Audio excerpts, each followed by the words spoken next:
All right. Well, welcome to this session of our first session of Empowered Learning 101. It's going to be a great session. We're going to talk about a lot of different things. Some of the things that we'll talk about in tonight's session are going to be understanding your why, the importance of knowing your family goals, and then I'm not going to do this normally, but we're going to split it up into two sections, and then we talk about how to be a learning coach versus a teacher, because that makes a really big difference as we do this educational style with our kids, for sure. But before we start, I just want to give a big shout out to the Idaho Freedom Action for sponsoring this. It's a great organization, and I appreciate them, wanting to do these types of classes. I've done coaching classes in the past before, and I wanted to make sure that the coaching class got opened up. I've done coaching classes with online schools before, and I want to make sure this got opened up to a broader public so that it could be, especially in this era of COVID, that more people could have access to it. So just to quickly introduce myself, my name is Rebecca Bowman. I've been married for 26 years. I have 4 amazing kids, Nick and his new wife, Emily. They just got married this summer. He is a graduate of online schooling. And then I have my second son, Jacob, who is 18. He graduated from online schooling in the spring amid all the COVID mess, and he's actually on a LDS mission right now, being trained in our home, but will be soon shipped off to California and then hopefully to France later on. And then I have a daughter, Emily, 15. I've schooled her all the way through. She actually just started with a charter school that I helped start here 15 years ago, and she was just a baby. And so that's been kind of interesting to have a child that's doing school away from home. And then Tate, who is 12. I've been doing online or homeschooling for close to 16 years. I consider myself an accidental homeschooler because it was not what I intended to do. Like I said, I had started a charter school and ended up homeschooling instead because I just loved it so much. I'm a podcaster for the Luminous Mind, luminousmind.net. We're actually going to use a lot of the resources from there, the things that I've learned. I love hiking. I consider myself an entrepreneur, although I'm still working on that. And I'm a learning enthusiast. And part of the reason why is because of this opportunity that I had to homeschool my kids. It actually changed my whole life and changed the direction of things that I'm doing now. I know are completely different than where my life was going at the time. So I want to be sure that we spread that excitement for learning, and we can learn to enjoy it as much as possible. Since there's just the two of us, I guess we won't. Do you Actually, want to do it? We have a fellow named Chris who has joined us tonight. Awesome. Hi, Hello, Chris. Chris. I don't know if because he's not a panelist. Oh, okay. He can't show a video or whatever. But hi, Chris. Okay. Well, I would love to, because we want to make this as interactive as possible. And if you'd like to, I imagine there's a chat. I don't have access to that, but Dustin can help us with the chat as well. But I'd love to know maybe your name and your family dynamics, maybe where you're located, what kind of educational style your family is doing.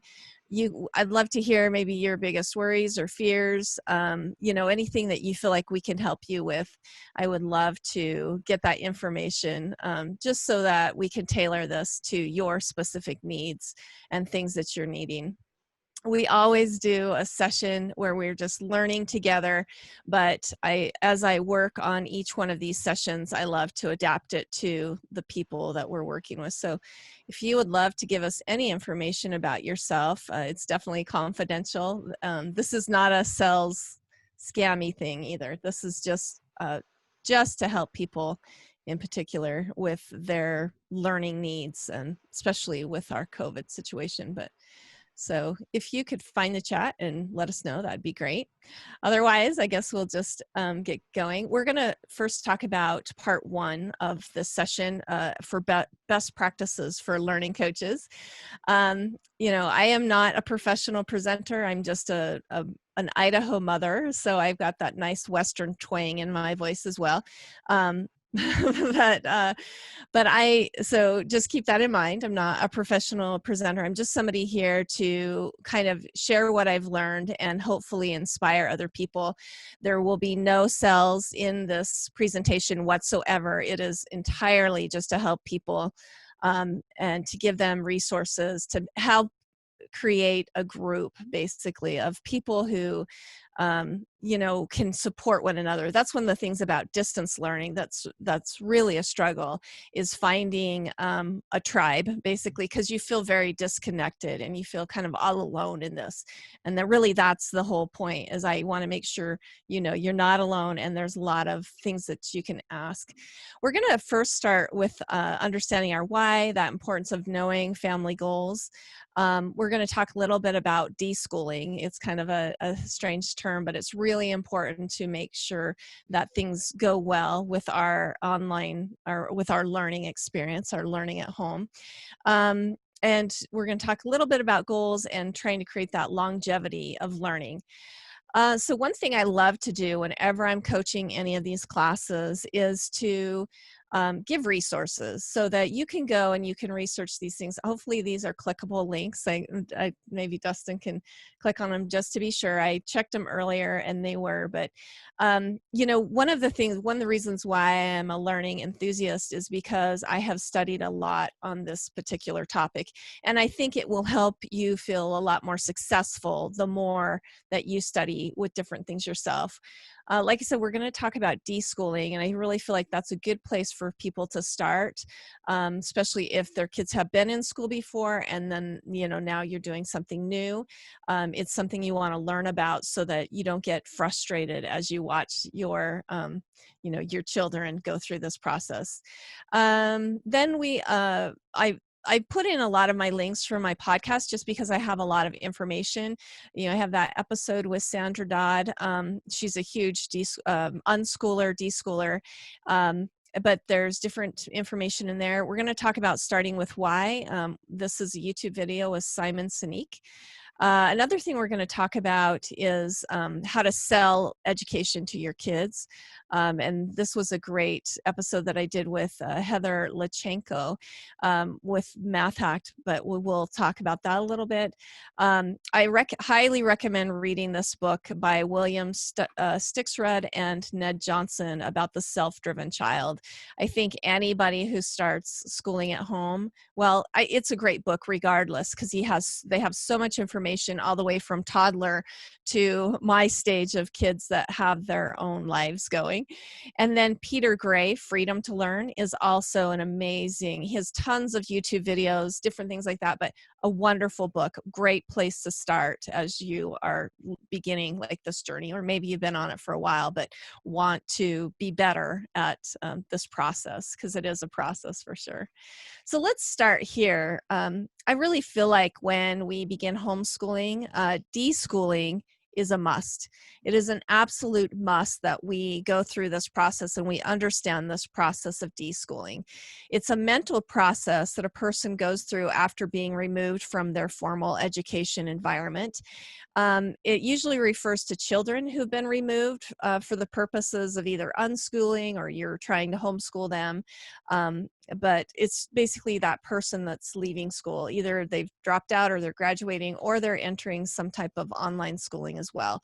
This is really, I really feel like parents have a harder time deschooling themselves because we have in our minds a very rigid idea of what we think education should look like by our own experience.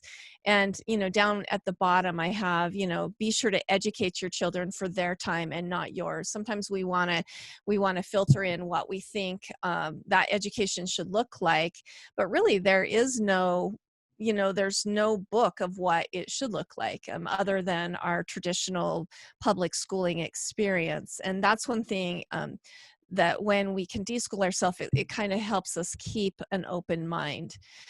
This is a great quote from Sandra Dodd, and that website that I gave you about deschooling itself is, to stop acting schoolish, stop acting teacherishly, and we're going to talk about that, of why we don't want to be teachers, why we want to be either learning coaches, or we want to be that consultant parent for sure. Stop talking about learning as though it's separated from life, and that's the amazing thing about the power of schooling your children at home, is that you can make this work so integrated with your life. And when the closer you get to that, the more you're going to enjoy this process. Here's some tips that somebody made for deschooling. Sometimes that's hard with our COVID situation, but try to do as much of these as possible. Try to work at being upfront and honest with your child. One thing I feel like a lot of parents, when we start struggling with homeschooling, it's more because of a lack of parenting. Homeschooling is just an extension of parenting in a lot of ways. And we haven't been parented well because many of us grew up in traditional schooling. And so we want to really work on, and all through these sessions, we're going to talk a lot about how we're going to communicate, work on that communication with our children and communication within our family. I am definitely not perfect at this. I'm still working. Like I said, it's a process for sure. You want to be sure to find other homeschoolers in your area. This is why we've started this particular class, to help with this. Try to go on field trips. Get out as much as possible with your children. Show them the flexibility that they have with this type of education, and they're going to be more apt to want to do this. Be as creative as possible. Like I said at the beginning, we get really stuck in our mind of how education should look, and we try to mimic that at home, and then we wonder why it doesn't work. It's because it's a totally different learning modality, and so we want to be sure to be as creative as possible. One of the best things we can do for education is just read together, and so be sure to check out your local library, look at all the different programs that they offer, all the different programs that maybe your city offers too, is a great way to start. Explore the outdoors as much as possible, especially in this age of COVID. This is probably one of the things that we can do, but it's a great way to get those juices started.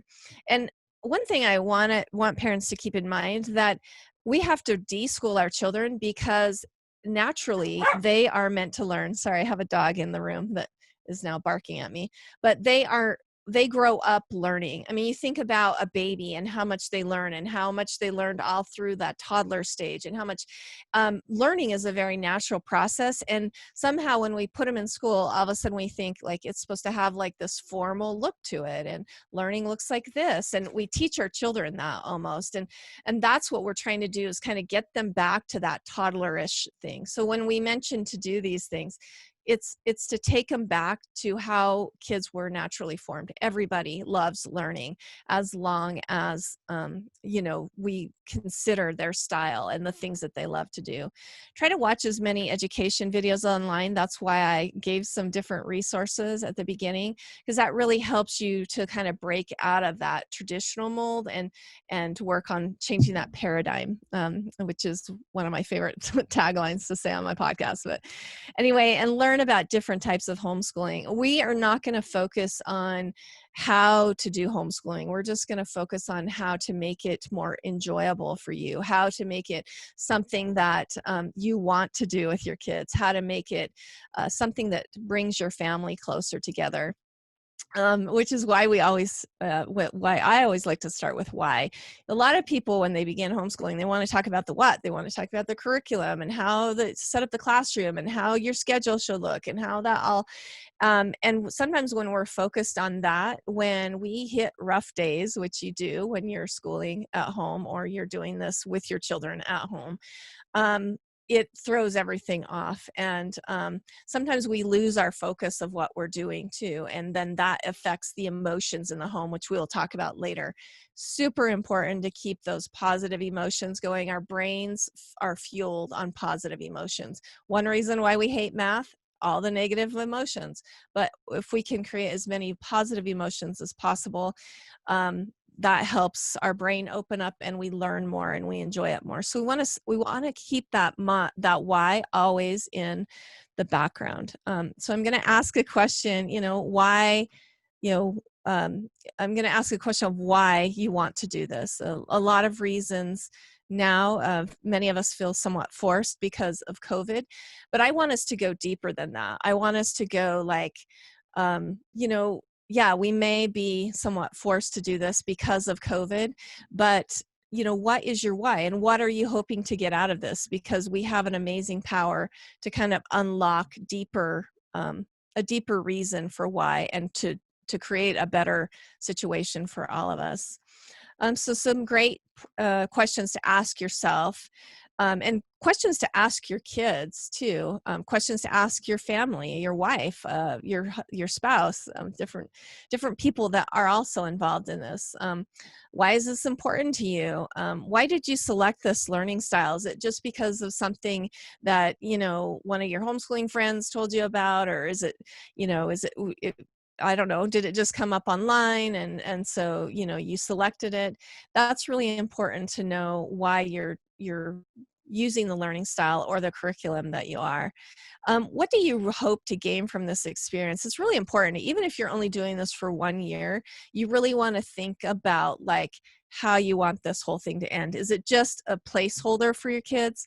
I hope not. I hope this isn't just a placeholder. I hope it is a launch and a start of something amazing for you and your family. What are your yearly goals? A lot of times as families, we don't set yearly goals, but it's really important when you're working in education, working with your kids, like what are their goals? What are the things that they hope to learn this year? What does success look like for your family? And that's, it's really important that you focus on for your family or for your individual kid. What would make them feel successful in this? Many years in my life, I tried to do my success by somebody else's meter, and I really learned that really success looked a lot different to me and my family. And once we can kind of switch to that, we live life so much more joyfully and with so much more intention, and it just helps fuel. And what really matters to you? These are all great questions that I'd love to hear from anybody if there's anything going on in the chat. Sometimes it's pretty quiet, but good things to think about. Do you have anything to add, Dustin? I think this is a very good list. I think it's interesting because we all want our kids to be educated, but we don't always think about how we go about that and why. I was a public school kid, right? I never thought about why I was going to public school. It was just kind of like something you did. So even coming from a point where you start thinking about why you learn a certain way and why public school is the default and stuff is a great place to start. And asking those hard questions is necessary. But yeah, no, I think this is a great starting point. Well, and I think one of the reasons, you see all those statistics of why homeschool kids are, they excel. And I think it really starts because they've had to ask themselves these questions of why. Their parents just didn't put them in the zip code of, the school that their zip code matched up to. And I think that like I said, when we have those big questions answered for ourselves, it helps expand our learning. And we want to do that for our kids. Why is it important to understand your why as you're doing this? These are some of the reasons why I've found, like, why I always start with why, because of these certain things. For many years, I didn't start with why. I did have a small little inkling. It definitely changed over time. But when things got tough, when I didn't have that why, I struggled even more. But so when we understand our family goals and we understand why we want to do it, it helps get us through some difficult times. Like I said, a lot of us aren't necessarily doing this because we want to. It's something that we've kind of been forced into, but we want to we want to make sure that we understand that to get us through those difficult times. Also, it helps deflect any criticism that you may encounter. That's one positive thing of doing this with COVID time. Nobody really is criticizing you because everybody's in the same hellhole as possible. You know, we're in the same mess together. So that's definitely a help, but you might get some criticism for sure. Sure. Yeah. Hey, Rebecca, just to stop you, Chris wanted to weigh in and share her family's why. And she says, I'll read this to you. She just says, our why is that we want a custom education that isn't one size fits all learning, isn't a one size fits all learning environment. And I think that's a fantastic point. Yes. One thing that, and I hope it's okay if I expound, like, again, coming from my background, which is public schooling, you know, in my class, it was always like you get to learn something for 45 minutes or I think it was 47 minutes on even days and like an hour and 5 on odd days or whatever it was. Right. And if you were learning something, you were like in that state of flow that we hear about, like, no matter what, when that bell rings, you're done and you're moving on to something else, regardless of how you feel about that. So I think having the flexibility in scheduling and to be able to pursue your own learning, that's a great why. Yes, I love that why. I mean, it took me years to get to the customized education part. So I applaud you for that. And we're going to talk a ton of that, about that in later sessions and a little bit today as well. But understanding our why also helps us develop a better atmosphere for family learning. It helps us motivate our student to that desire to learn. But most importantly, it helps to give your children buy-in to that style of education, especially if they get you know, to say in a why. You know, Simon Sinek said this, that people don't buy what you do, or they don't buy what you do, they buy why you do it. And you think about, you know, I have Apple computers, for example, you know, with any business, we often buy because of the big why behind it. One of my academic friends, she said that she found success when she started thinking about how she was selling her education to her kids, and are they buying the goods? This is her. Is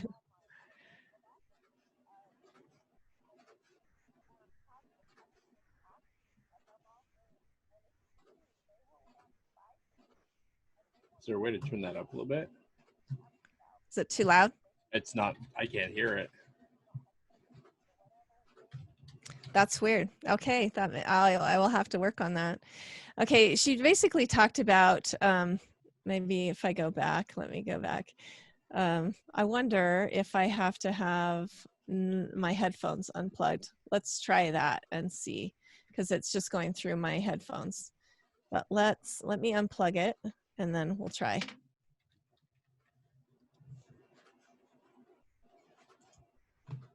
Is it working?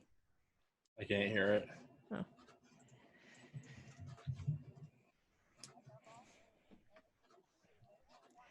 Okay, I guess we will skip that.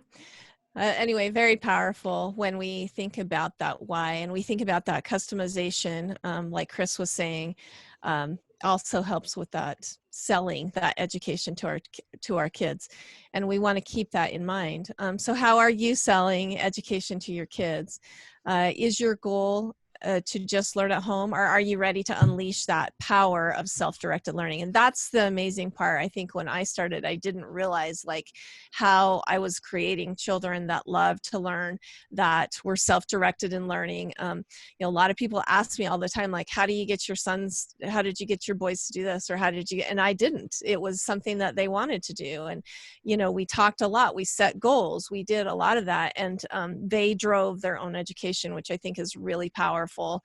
How are you leading? How are you helping them to lead themselves? Are you doing all the thinking? Are you doing all the organizing? Are you doing all the reminding? Because sometimes if we're pushing our children, we're going to get some resistance. We're all meant to resist against, you know, somebody who's pushing against us. So we want to be sure that we're keeping that in mind, that we're letting them think about that education, think about how they want to organize their day.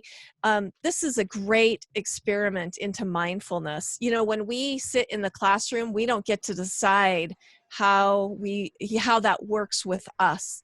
But schooling at home is an amazing thing to help them understand who they are better and what works better for them. And so really work on that with your kids. Like, let's really be mindful about why, what might work. And they might have to make some adjustments and stuff for sure.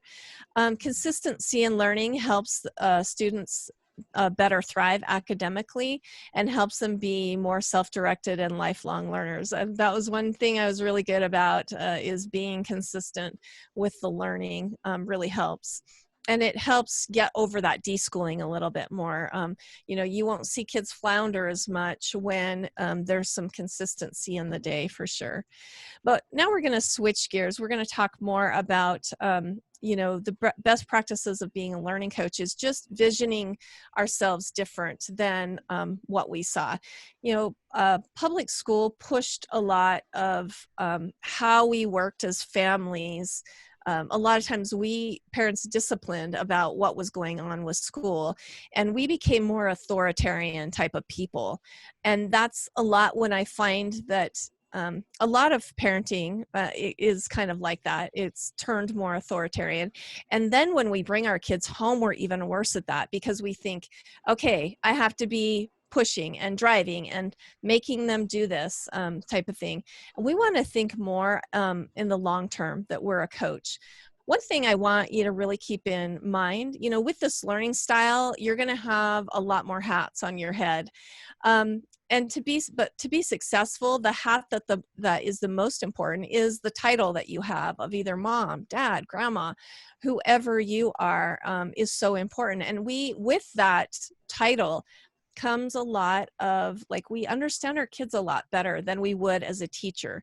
So if we can just flip, that title is the most important over top of teacher. How do we keep that relationship at the forefront as you're working to be a learning coach versus a teacher is really important. I think it will hopefully help us be less authoritarian and to keep more positive emotions flowing in our homes.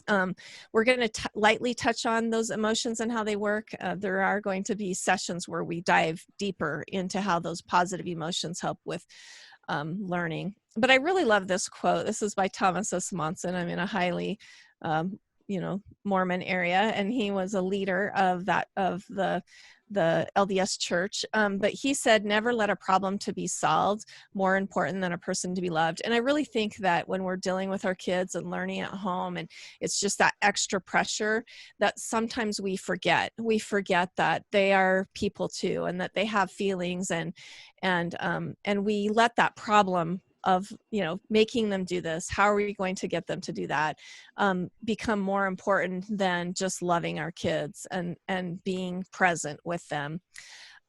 Also, I know I wanted to kind of address fear. I think fear is a huge thing. Like when we take this learning on, all the ways that we're going to fail and all the ways that, this isn't going to work. But we want to be able to just quiet our mind and to be able to hear that intuition over the fear. If you felt like this is what you need to do, that you need to lead with that. And that's a great place maybe to start with your why. Like this, I'm feeling like I need to do this. That intuition is super powerful. And that's why keeping that mom or dad hat on is so much more important than having a teacher hat. And when I go against that mom or dad feeling that I have, I end up making bigger mistakes with my kids. You're going to mess up a ton. You're going to have problems. Just apologize to your children and then move on. And we're going to talk about how that helps with learning too. This is new. You want to be able to give yourself a lot of grace as you're doing this. This is something like this is going to stretch you and you're going to grow. And you need to give yourself grace to do that. Positive emotions really help to move things along better in the long run. When we're pushing and we're forcing, that's what Heather was saying, we get a lot of resistance with that. But if we can keep those positive emotions going, we're going to have less resistance. There's going to be more more happiness in the family as we work on these things together.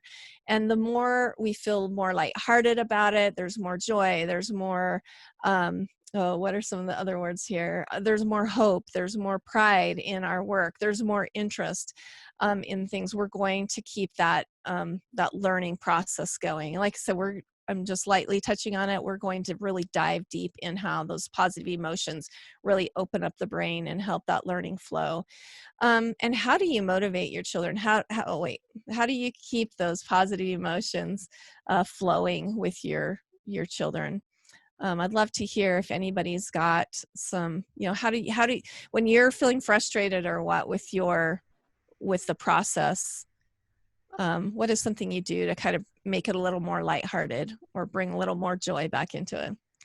If anyone wants to share in the chat. Yeah, Okay. if others want to share, we have Chris, and now Mark is with us. But personally, like my son is a perfectionist. Love the kid, but he gets down on himself if he doesn't know something right away.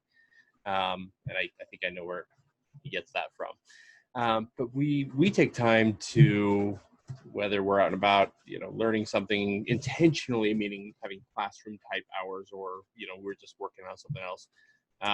We just make sure that we take a break, step back, and I reaffirm my love for him and just let him know that, it's okay. This is how we learn, that people fail, and a lot of learning happens through failure. And that it's okay. It's just kind of reassuring him that everything's totally cool and he'll be okay. And it seems to work. It seems to work a little bit. I love that you bring that in, and we are going to talk a lot about failure because that's such an important part of learning with our kids. Is that when we grew up in the traditional public school, it was always like you had to get an A on the test. You had to, failing, success was what they wanted. They wanted it to be successful, but really learning comes from failure. So it's so important to make sure that kids understand that and they know that, and then that's just a step towards their learning. That's awesome. We talk a lot about WD-40 and how that came about as kind of an accident, and so did I think it was the Post-it notes came by accident. And I try to give them real world examples, so it's not just dad just trying to reassure them, but show them there are lots of other people who fail too, and you can fail forward. I do want to say Chris says, good question, we need help with that. Humor does seem to help.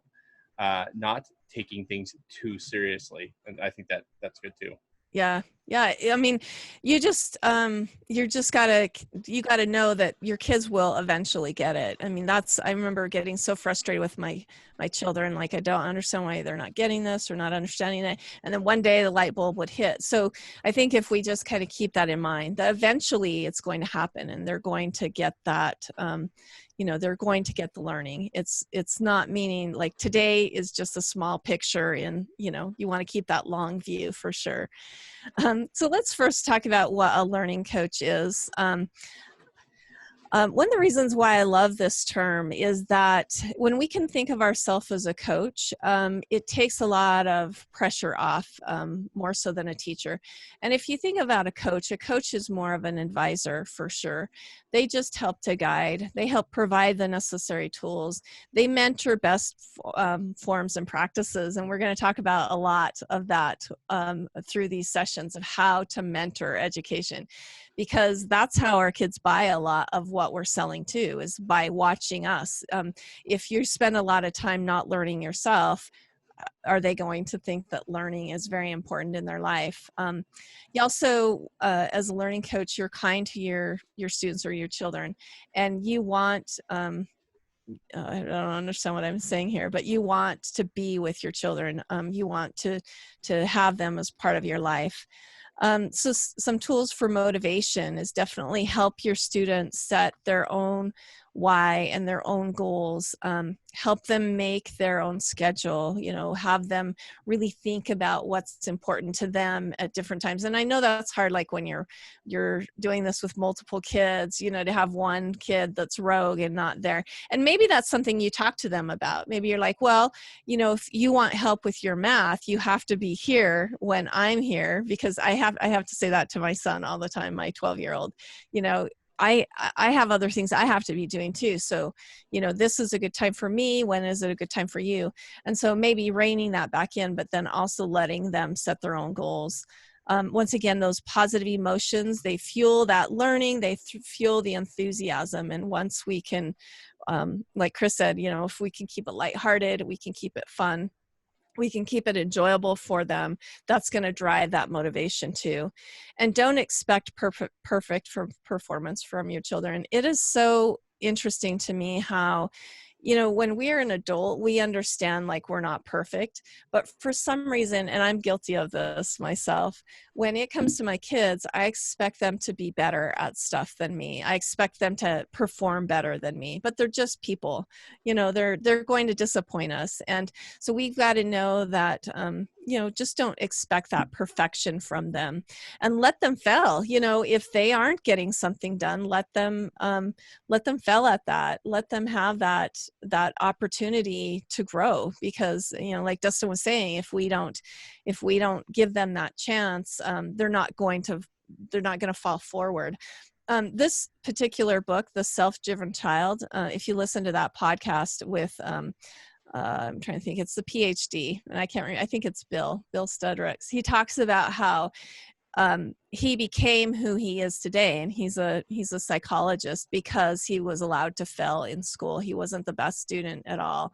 And this book here, I highly recommend getting, The Self-Driven Child, and it teaches you how to be that consultant parent. And like I said, it has great advice all the way from toddlers all the way through kids that are grown and on their own.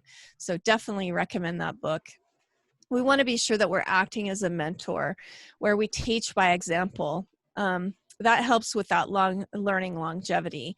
When we can be an example for them, if they can see it, then it makes it easier for them to be it. Or if you don't feel like you're a very good mentor in whatever thing you're working on, try to bring a mentor into their life. That might be a great way for them to learn from somebody else. What are some ways that you can be a mentor to your children? When we think about this family learning lifestyle, and I kind of want to change it. I want to change the topic so that we're not talking about homeschooling. We're talking about the family learning, because it really does, it takes a family to get this, to be really successful at it. But what are some ways that you can mentor a learning to your children? What do you need to work on to be the kind of person that you want your kids to be? This is kind of hitting me hard. Sometimes when we expect perfection out of our kids, but we're not willing to do that ourselves, then we're going to see some disconnect there. They'll think that we're hypocrites, right? If we think it's important, but yet we don't do it ourselves, it can really create a situation where kids aren't very motivated. So ask yourself if your behavior is directed towards motivation or manipulation. I think that makes the big difference between those positive and those negative emotions. When kids are feeling manipulated, they know it, but when they're feeling motivated, they also know that. And an increase of love happens for you and your children, and a lot of that happens just by being a good mentor for your kids. Did you have anything you wanted to add, Dustin? Is there No, I think you hit the nail right on the head. Okay. And I don't know if there's any ways that you want to talk about, and maybe these are just things to think about, how you're mentoring learning to your kids. Once again, I love this slide, or I love this picture, that children are holy sandpaper. I am a totally different person today than I would have been if I wouldn't have done this experience. My children and I have a different relationship. I know they do. I see them differently than I would have if I had sent them to school. Homeschooling your kid exposes your children, exposes every flaw and weakness that you have. That's why I really want to focus on what kind of mentor you are, because it's really more important to grow yourself, and then your children will follow. So you know, when our kids expose that, I mean, I don't know if anyone's seen that, but the toddler, you know, that starts doing whatever you're doing. I don't swallow pills very good, so I used to like push it down and make this gagging sound. And I gave my son, my first son, those chewable vitamins, and he chewed it up, but then he went like that. He made that gagging sound, and but kind of shows you like kids will mimic whatever they see us do. And it's really important that we look at those flaws and weaknesses in ourselves. That's a good thing for us to have time to do that. Once again, you're going to mess up a ton. Just be sure to apologize and move on, and just give yourself plenty of grace, and know that, you know, the teachers have bad days. You're going to have bad days. You're going to have bad days as a family, and that's just part of the whole process. So That's true. guess we'll just start the Q&A if there's any questions. We have any questions at all? Chris, if you have any, Mark dropped off, but Chris, if you have any questions, feel free to ask them at this point. My sense is, and maybe this is jumping ahead, but how do you truly become comfortable with, because again, my frame of reference is I'm a public school guy. That's just how I learned. How do you learn to become comfortable with what's seemingly a very chaotic schedule? I know a lot of people, like you said, they want to imitate school. They want to replicate it in their own homes, and that may not work. And then there's also the problem of like, how do you become comfortable with like not having, well, how do you become comfortable with just this sounds weird, but like freedom of homeschool? Is there any tips on that? Messy, Does right? Does that make sense? No, it is. It's a messy process. And we'll dive into that even deeper in some of our other sessions too, but it is a messy process. I think that, like I said, the only way to really become comfortable with it is learning different learning styles and how that works, and not seeing like, I am a super clean person. You know, it used to drive myself crazy when my kids would make a mess and their stuff's all over the place, and it's just noisy and crazy and chaotic and stuff like that. But if you can recognize like, oh, this is learning, this is what learning looks like. And in fact, my son is attending a group right now, and they don't want them, they want to give them the freedom and that creativity to do, you know, to learn, but then they don't want them to make any noise. And I'm like, but that's part of learning. We learn out loud, especially kids. They learn out loud, and they learn jumping off chairs, and they learn, you know, and it can be really crazy. And I think that's my recommendation, is that to go through that deschooling process, learn more about what, you know, real true learning looks like. Look at what developmentally what your children are supposed to be doing, and that's a really big help, I think, to go with the chaos. I remember a lot of people saying, well, I could never homeschool because I'm not patient enough, and I'm like, oh boy, if she only knew me, because I had to grow patience, right, for sure, and a lot of it comes with time, definitely. Right. You're going to have times when you just can't take it anymore, and I don't think that when you homeschool you just turn your house over and it becomes like Lord of the Flies, where the kids are, you know, driving there definitely has to be some order to it, but maybe you open up times when there's not order too. Do you, right, know what I mean? Absolutely. And we'll get back to that, but Chris asks, and I think this is something that I worry about too, and this goes into being, you know, the self-driven child. She asks, how do you help your children set goals? I want to give them help to choose their own goals. I see them set goals, but then not really do anything to accomplish them. How can I help them see the need to follow through on their goals? So 2 questions, I think, are there. Number 1, how do you help them set goals? And number 2, how do you encourage them to follow through, to grab the second marshmallow, as it were? Yeah. Well, and really that's the follow through is the hardest part, right? I mean, I set a ton of goals, but the follow through is the hardest part for any person, I think. And we'll definitely, there's other sessions we're going to dive into this a little bit more, but a great question. What we can do a lot is walk them through that. You know, I did a lot of scouting, and we talked about how, you know, it has to be what's the acronym? This is why it's not good to just do it off the cuff, but it has to be measurable. It has to be something that it can't be too big too. Sometimes our kids set these huge goals. So sometimes we have to like break it down for them. Like what's going to help you get here? What are the keys? Because sometimes they're like, oh, I want to like my son, he wants to be really an amazing drawer, at art and drawing and things like that. And I'm like, okay, so how are you going to get there? What are going to be your daily steps? Sometimes too, it helps to set up a little chart for them, where they can kind of take those tiny little steps to getting that goal set. I think is really helpful too. And maybe, if you can teach that goal setting of the SMART, what is it? The SMART goals, basically. Do you Right. know the acronyms, Dustin? I don't, but I know what you're talking about because Okay. I did scouting for a long time. Okay. So Yeah, I don't remember.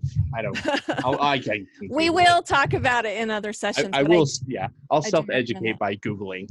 Okay. But I think too, Rebecca, to add to your point is, and this is not a commentary on Chris, because I think this is a common problem, but like one problem that I have is a very big problem. You have to follow through on your goals, because Uh-huh. like you were mentioning before, your kids largely will do what you do. If you follow through, they will see that and they will try to emulate, because that's just how you do it. That's just what we do, and it kind of sets an expectation. So often in my house, like, Holly will say, "Hey, Dad, can we do this?" And I'll say, "Oh, we'll do it tomorrow because it's bedtime or whatever." And then we just don't do it. And I think that's not the greatest thing in the world. And so that's one thing that I actually work on, is following through. Follow through. Yeah. Definitely. And I think that that's really important. We're going to touch on that. So I'm going to just drive that home in all of these sessions of how much mentoring is so important. A few years ago, I did some figure competing, and I thought this is probably the worst example for my kids. But as they watched figure competing. What is that? Bodybuilding, but I did not. Okay. Okay. Anyway, but I did some of that, and my kids watched me through that process, and I'm like, this is probably I'm not being a very good example. But one thing they saw from that is that I set a goal, and then every day I had to work on that goal until there was that final result. And that's really what kids need. And I remember at the very end, my son being like, wow, that's been amazing to watch you do this, because it's made me realize like that I could do whatever I want to do. But it showed him like these tiny little baby steps that I had to take in order to get there. And that's what you might want to talk to your kids about, what your goals are. And how you're going to get there. Sometimes that's the best teaching. Instead of saying, oh, you need to do this or you need to do that, say, okay, oh, my goals are, and talk about, and then your steps of how you're going to get there is really helpful. And I think they take that more to heart when it's a lot more like that too. So hopefully I answered the question for Chris. Yeah, she says good points, lots to think about. Yep. Okay, awesome. Yep. Well, and I hope you join us. And I don't know if she has any more questions, but hope you join us next week. We're going to do Getting Started Part 2. We're kind of late on doing this, as I know school is somewhat started and stuff, but we have a schedule, Chris. I don't know if you want to email me or email Dustin, but I do have a schedule of stuff we're going to talk about all through the year. Next week, we're going to talk about that getting started. We're going to talk about understanding your children's learning styles, understanding those unique gifts that they have, looking at your kids differently, because that makes such a big difference. Like I said, we were kind of taught like this authoritarian style and to see children as kind of less than and stuff. And we want to bring that out where we see their uniqueness. Understanding your family's uniqueness. Your family's not going to do it like another family. Also, we're going to talk about customizing that learning for those individual gifts and those individual learning styles. We're going to touch a little bit about setting up that learning area, so maybe it's not as crazy or chaotic like Dustin was talking about, and how to do that with your kids' minds, your kids' needs in mind. And then also working on changing that paradigm of what learning looks like. We're going to talk a little more about that. So any other questions or? No, I think we're good. Chris, Okay. I just shared the link to next week's class Okay. in the comments section. So if you need that, and then Chris wants a copy of the slides, because I'm sure she wants to look at all the books and go Okay. order all of them. So Yeah. I'm sure we'll get those to you. Yeah, let me, especially this page, this resource page is super helpful. And I don't know if we can just send that page to her or Sure. not. Whatever you are comfortable with, we can do. I'm thinking they're clickable. How do I do that? I don't know. I'll take it. We'll take care of that after the class. Okay. Easy All right. peasy. Okay. Sounds great. Yeah. Oh, okay. Well, thank you so much. It's been fun chatting with you. We have like 10 minutes left, but Okay. whatever. I got stuff to print. So. Okay. All right. All right, Chris. We'll see you next week. Thank you, Rebecca. Yeah. And Thank you so much. we'll call it a night.